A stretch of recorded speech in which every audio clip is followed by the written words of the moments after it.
Bart plaça un bouchon de bouteille sur les rails du train et un accident de train se produisit juste après. Le sans-abri, coupé en deux par le train, réalisa enfin son souhait et put partir en paix. Ensuite, Bart utilisa une loupe pour brûler Nelson, exaucant le souhait d'une fourmi.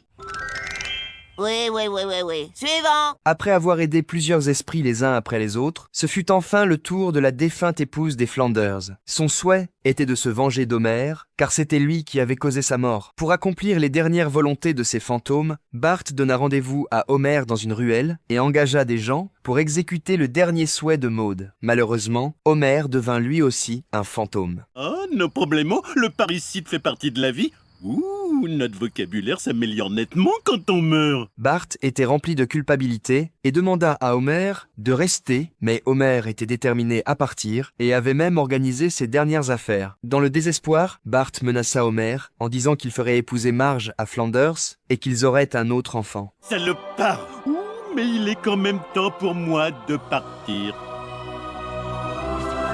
Au moment critique, Bart saisit un lanceur de t-shirt et détruisit le chemin vers le paradis. Homer fut finalement ramené parmi les vivants. Espèce de sale piti, sauveteur de vie, le ciel peut attendre. Mais au même moment, Bart se réveilla enfin d'un long coma.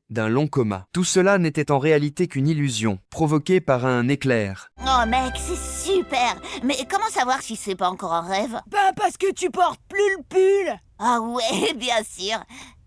Attendez une minute. Comment est-il au courant pour le pull?